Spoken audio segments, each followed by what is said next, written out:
मानव ने जो भी पाया है बड़ी कठिनाई से पाया है।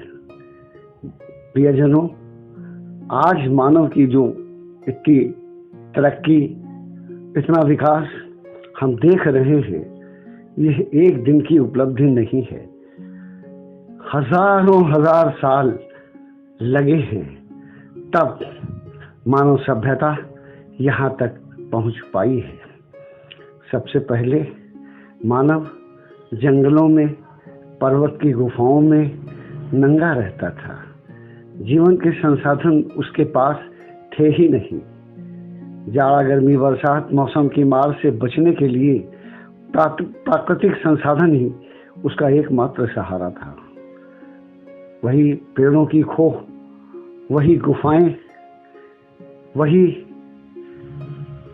वही वो सब जो प्राकृतिक था, वही उसको आवरण देता था। धीरे धीरे उसने खेती का मर्म समझा, खेती की कर आगे बढ़ा।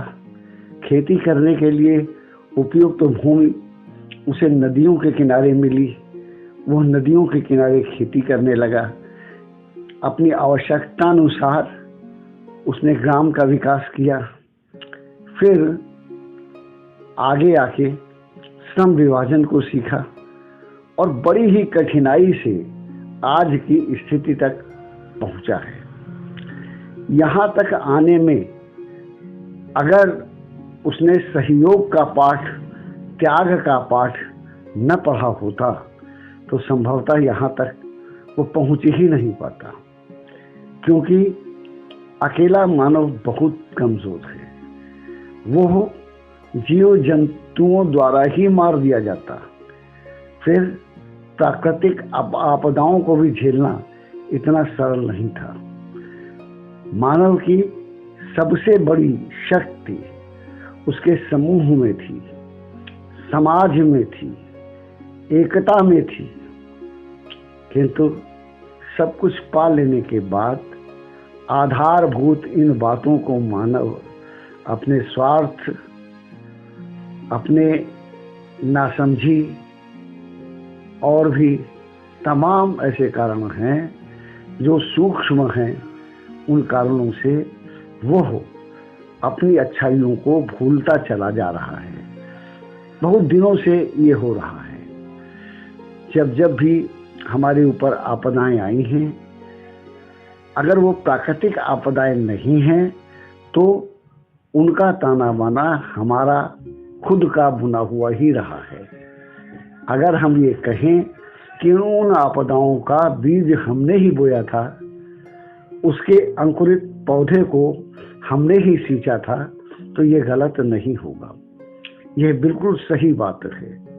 लेकिन मानव इस बात को व्यक्तिगत स्तर पर अपने घर परिवार के संदर्भ में जानना समझना चाहता ही नहीं। अब इसका तो कोई उपाय नहीं है। अगर मानव इस तरह भटकाव को स्वीकार करेगा, उसको जीवन में आदर देगा, तब ये कठिनाई अवश्य उसको घेरती रहेगी।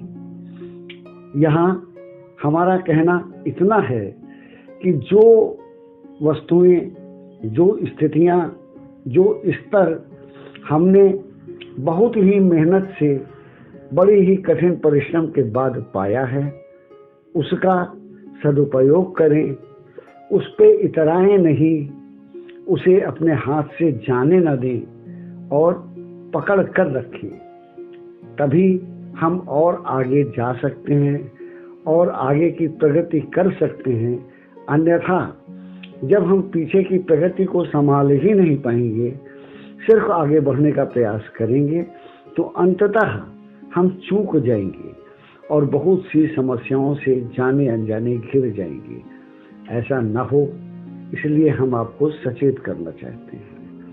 अब आज अपनी इस बात को यहीं हम विराम देना चाहते हैं और विराम देने से पहले माँ पद्मा एवं माँ रमा के साथ भगवान श्री कल्कि को बारंबार प्रणाम करना चाहते